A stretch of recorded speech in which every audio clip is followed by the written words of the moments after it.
Major funding for NJTV News is provided in part by the members of the New Jersey Education Association, making public schools great for every child, and PSE&G. We make things work for communities. Tonight on NJTV News, minimum wage matters. The governor is in New Brunswick to promote a minimum wage bill.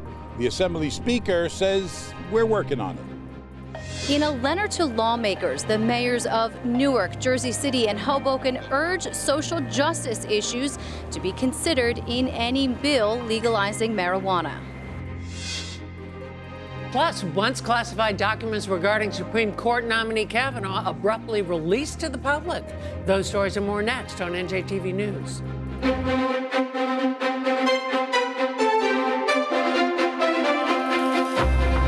Live from the Agnes Varus NJTV studio at 2 Gateway Center in Newark, this is NJTV News with Mary Alice Williams. Hello, thank you for joining us. We start with the fight for 15. Governor Murphy campaigned on a pledge to hike the minimum wage from its current $8.60 to $15 an hour, mentioned it in his inaugural address, and said again today it's a priority. But as senior correspondent David Cruz reports, the details are devilish. You could be forgiven for thinking that the state legislature has already passed a minimum wage law. They've been demonstrating and rallying and extolling the virtues of a $15 minimum wage for years now. But the reality is that the bill is still being worked on. As I said, we are in the process of putting together a draft. We've worked on it a little bit over the summer. I'm going to make that a priority to get something in place this fall. Yeah, we sat, I guess you and Steve and I sat a couple of weeks ago, and I think this is one of the top two priorities that the three of us collectively, is that fair to say? I think that's see, we want to get done in the next couple of months. The Steve the governor referred to is Senate President Steve Sweeney, who's been saying he supports a $15 minimum wage, with exceptions for agricultural workers and teenagers. Sweeney was said to be at his day job today, unable to attend the press gathering. He's here in spirit, said Murphy. Sweeney also supports a longer phase-in, which is one of the issues being debated inside the caucus. We need to take a look at everything. There are, as you know, differing views from all sorts of phases of the economy and segments of the population. We're going to try to put together a bill that we know will pass, that will achieve what it is that we want to get to, which is $15 an hour. And how we get there, that path is still, being developed. The Progressive Coalition has been outwardly supportive of this process, although sources say privately they're complaining about how long it's taking and expressing concern about the phase-in time and promoting a so-called Clean 15, meaning a new minimum wage for everyone. I've stood for with one notable exception. I've been in the clean $15 category. The notable exception is, and Craig alluded to this, for the business community, we got to be careful of the sticker shock. You can't get there, you can't make that leap overnight. So this has to be phased in over a series of years. The state's business community seems resigned to the inevitability of a new minimum wage. A statement from the New Jersey Business and Industry Association urged a more conservative approach. As we heard in today's press conference, says a statement, the pathway must be a gradual, phased-in one, affording our job creators predictability and the ability to keep up with the continuing rising costs of running their business. Senate Minority Leader Tom Kean Jr. today said any discussion of a minimum wage should be accompanied by pension and benefit reform for state workers. But the GOP is on the sidelines here as Dems control both houses and the executive branch. After a contentious budget process, Democrats are looking for something they can work on together, hoping that the relatively short distance between their stances on the minimum wage can produce a bill they can all shake hands over eventually. In New Brunswick, I'm David Cruz, NJTV News.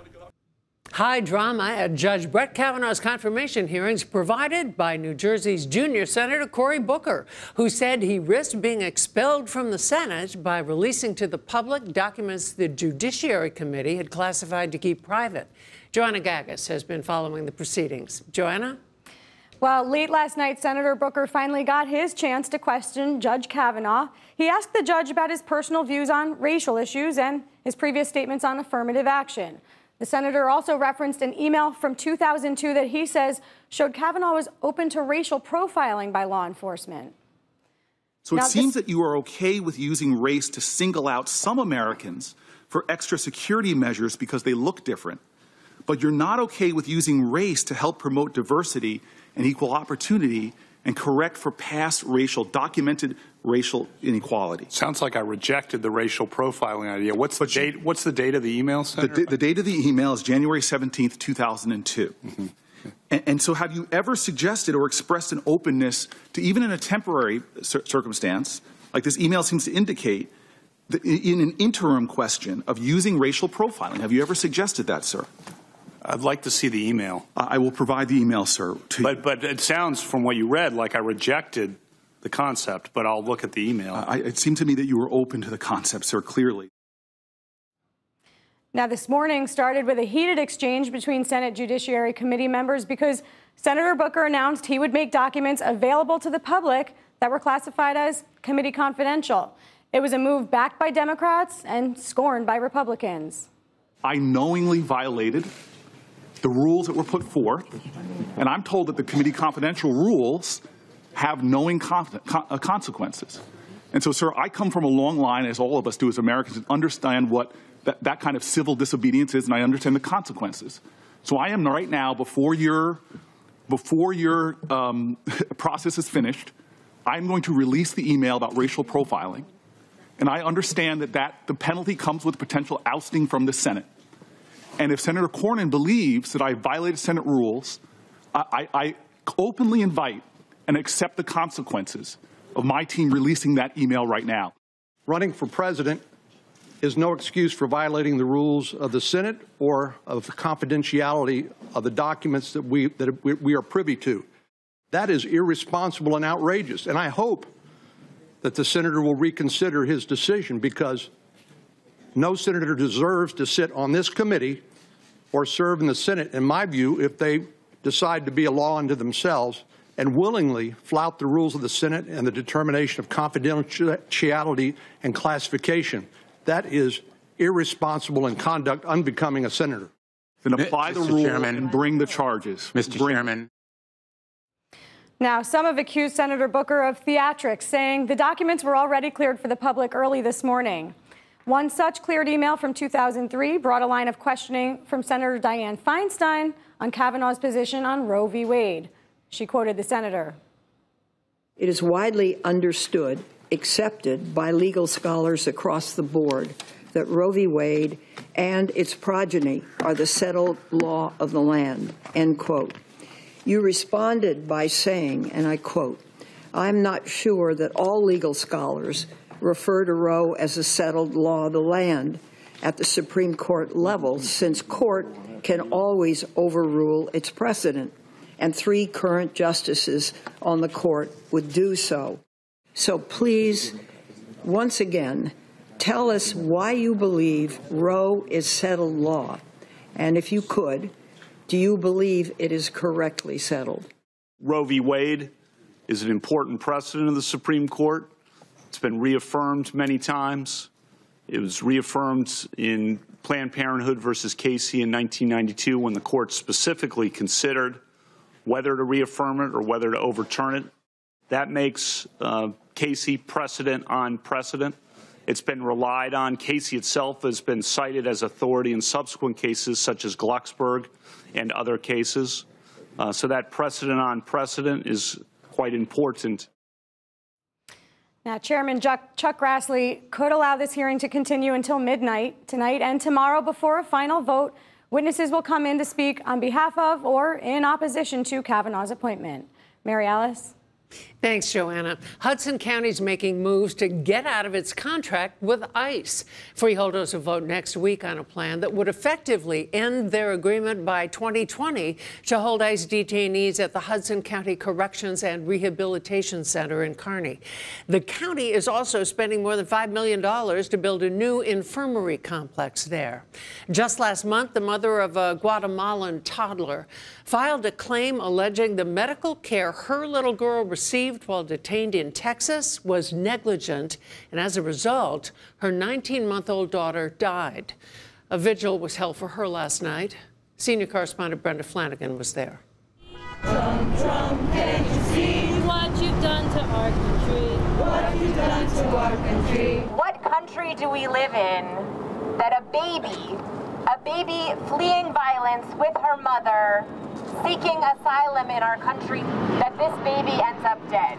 Dozens of protesters carrying tea lights gathered in front of the Immigrant Detention Center in Elizabeth to demand justice for a Guatemalan toddler they'd never met. Maria Juarez died at a hospital here in New Jersey after being released with her mother, Jasmine, from an ICE detention center in Texas this March. Together, they had crossed the southern border seeking asylum, but got locked up. And within a week, Maria got very sick. She ran a fever of 104 degrees, and still she was not brought to the hospital. She was put on a plane and arrived here to reunite with her family in New Jersey, and was almost immediately taken to the hospital. Maria died of a raging bronchial infection and hemorrhage with her mother at her side. CoreCivic, a private company contracted to operate the center in Elizabeth, also runs the Texas center that detained Maria and her mom. In a letter, the family has announced it intends to sue for negligent supervision and wrongful death, charging Maria's tragic death resulted from the unsafe and unsanitary conditions in immigration detention at the South Texas Family Residential Center in Dilley, Texas, and the inadequate substandard medical care Maria received there. This is a dysfunctional system where people's lives don't matter, where children's lives don't matter. No human being should be locked up in ICE custody and not have proper medical care, as we continuously see. In a statement, CoreCivic said it does not provide medical or mental health care services or staffing at the facility. The federal government's ICE Health Service Corps is solely responsible for contracting, staffing, and oversight of any medical and mental health services. ICE had no comment because of pending litigation. Justice for. Justice for. It is our responsibility to fight for justice and to fight for Marie. We are here to support her, and we are here to fight for her because she is no longer here. Her mom needs so much of our support right now. Protesters wrote notes of sympathy and encouragement for Maria's family and tacked them up to cards they'll send to her mom. Maria died on Mother's Day. Her mom is still here with family in New Jersey. She's applied for asylum. In Elizabeth, I'm Brenda Flanagan, NJTV News. Tax policy tops tonight's business news. Standing by at the Strategic Development Group studio at the NJCU School of Business is Rhonda Schaffler. Rhonda? Mary Alice, House Republicans were holding meetings today on the proposal to make this year's tax cuts permanent. Those briefings were held after House Speaker Paul Ryan said he hopes to schedule a vote on that before the end of this month. Tax cuts handed out to businesses and individuals this year were set to expire in 2025. Of course, one big issue for New Jersey is what happens to that federal cap on state and local tax deductions. Republicans have said the tax cuts help boost job growth and the economy.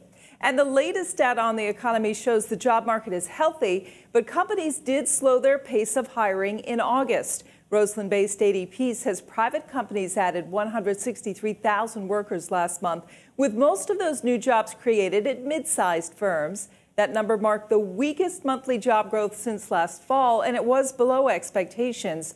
Tomorrow we get another look at the labor market when the federal government releases its monthly employment report. There's another chapter in the dispute over Rider University's planned sale of Westminster Choir College to a Chinese company. According to the union representing professors at the school, the Kai Wen Education Company intends to take control of Westminster's $20 million endowment, which the union says violates state and federal law. The American Association of University Professors also says the Chinese company's finances are not as strong as Ryder contends. The latest development comes as the Westminster Foundation is trying to raise funds to keep the choir college under local control. Ryder officials weren't immediately available for comment. When you think of luxury hotels, does Holmdel come to mind? It should. Destination Hotels, a brand known for its swanky resorts in Hawaii and its ski slopes in Colorado, has now chosen Holmdel for its first hotel in New Jersey. The hotel will be part of Bell Works, which Destination's operator called one of the most pioneering developments of today. The company will first open a conference center and ballroom this fall. The hotel will follow. Another mixed close for Wall Street today. The Dow rose 20 points, but the Nasdaq lost 72. And those are your top business stories.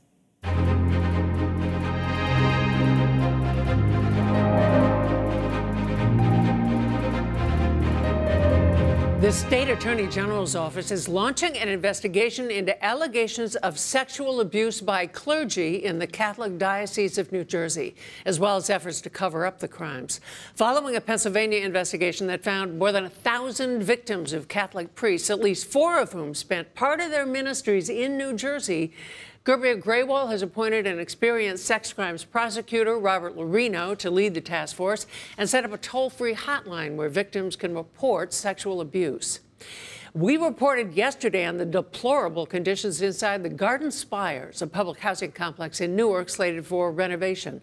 Today, the U.S. Department of Housing and Urban Development slapped the former owner and manager of Garden Spires with $800,000 in civil penalties for failing to provide decent, safe, and sanitary housing conditions to their residents, which HUD says they knew about, and for misrepresenting what they knew about the existence of lead-based paint in the project. As state lawmakers put finishing touches on a bill that would legalize marijuana, big city mayors have sent leaders a letter letting it be known that they want to say about control over legal pot shops in their municipalities and the treatment of their residents convicted when pot was illegal. Brianna Renozzi reports. The requests come as the state quickly moves closer to legalizing recreational marijuana use. But proponents say the struggle to get there has had less to do with medicinal benefits or revenue projections and more overriding historic wrongs. We still believe that it falls very short of what we think it needs to be in order to have the support of the city of Newark and other cities as well. Newark Mayor Ras Baraka released this letter to lawmakers, urging them to strengthen social justice issues in any future bills for adult use, specifically expungement and lifting jail sentences for people convicted of marijuana-related offenses, and allowing those with prior convictions to be eligible for future distribution licenses. Just makes no sense that we would allow people to make millions of dollars off of cannabis while others are languishing in jail because of this very thing. But other urban mayors signing on to this letter also want home rule, and that includes municipalities getting a larger percent of generated tax revenue should legalization happen. We think it needs to be a fair dollar amount. The proposals down in Trenton today propose 1% for the host municipality, which really doesn't do anything. When you look around the country, you've seen numbers closer to 5%. The monies that we get, the 5%, obviously should be used around education, reused around training, job training programs, pipelines for people to find their way into this industry who are traditionally going to be locked out if we don't do anything about what's happening now. Hoboken Mayor Ravi Bala says he's on board because his city has the highest racial disparity in marijuana-related arrests in Hudson County, and revenue could go toward programs to change that. I also stand here today to ask the state legislature to give municipalities authority to decide how many cannabis licenses are appropriate for their communities, to gain a fair share of tax revenue generated by the sale and also use those revenues to make investments locally. They're proposing social impact zones to compensate people in areas damaged by the drug war and marijuana prohibition. Both Governor Murphy and leading lawmakers have indicated their priorities towards social justice. Parameters mean that it can't be masked as social justice, where you have big corporations coming from elsewhere in the country hiding behind a veil of social justice, saying it's social justice, but really just it's about making money. So as the state appears to move closer and closer to legalizing recreational marijuana use, expect to see more efforts like this to ensure the law gets it right. In Newark, Brianna Venozzi, NJTV News. Heat advisories top tonight's Garden State Express. Our first stop, Atlantic City, measuring what could become the longest September heat wave in recorded history. Wednesday, the mercury hit the 90-degree mark for 3 days running, putting South Jersey in its 5th heat wave of the year and its first September-only hot spell since 1985. While the 96-degree reading at the Atlantic City International Airport was a record breaker, the monthly low temperature broke records too. The average 71.5-degree low is the all-time highest monthly low in recorded history. And with dew points in the sticky mid-70s throughout the area, the heat index hovers at around 100. Next to Dumont, where a Rutgers climatologist is blaming the hot, wet weather for creating a perfect medium for mold. Dumont High School's closed its art room indefinitely after spots of mold were found on furniture and other porous surfaces, and in air samples, too. Cleanup has begun, and additional testing will be done. Meantime, the school's 800 students will have art class in the photography room, and Dumont's not alone. 3 Ocean County schools had to be scrubbed down before students could return, and at 2 Hopatcong elementary schools, the start of school's been moved from today until next Monday.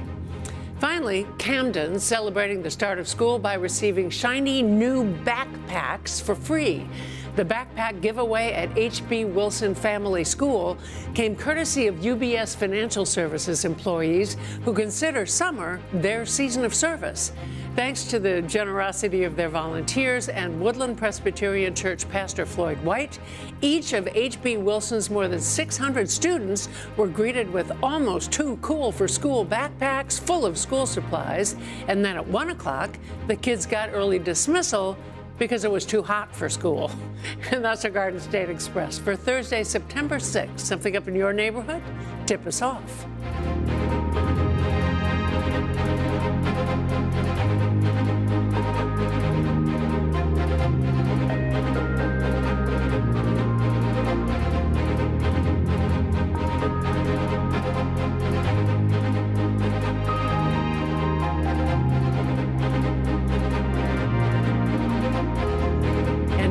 Summer delicacy is sweet and ripe and perfect for plucking from shrubs along the shoreline.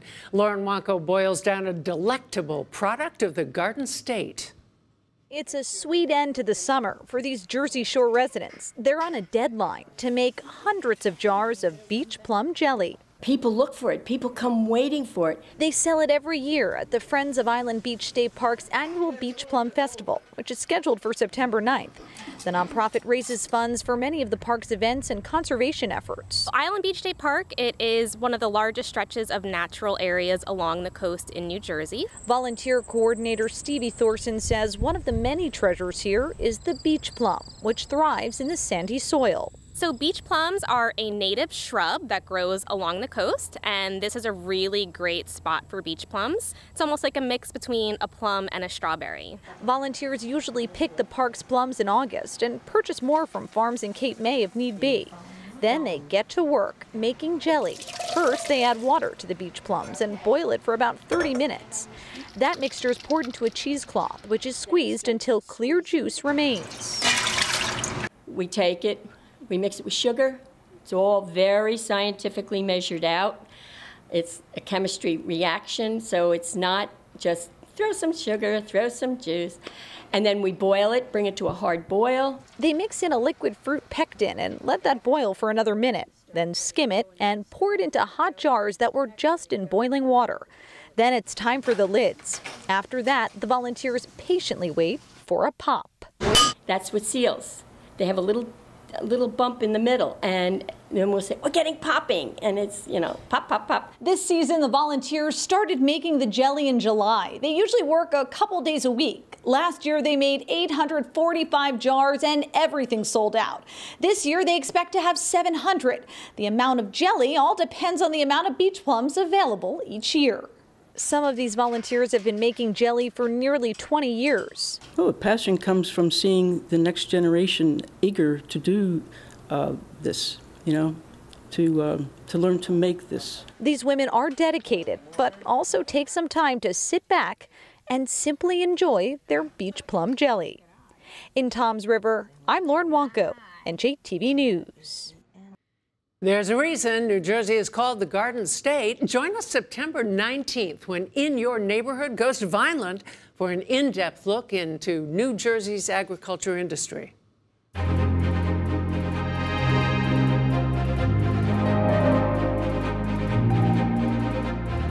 Now, some noteworthy facts that help you know Jersey. New Jersey's current minimum wage is $8.60 an hour. The state has 6 ICE immigration detention centers. The FBI says New Jersey law enforcement made more than 32,000 arrests for marijuana possession in 2016. And Wednesday, it was 96 degrees in Atlantic City, the 7th hottest September day ever recorded. If there's someone who you'd like to get to know Jersey, share. Use hashtag #NoJersey. Tomorrow on NJTV News, the state's hottest congressional race. The Republican opens a site while the Democrat turns up the heat. To share any story you've seen tonight, go to njtvnews.org. I'm Mary Alice Williams. For all the men and women of NJTV News, thank you very much for being here. We'll see you tomorrow.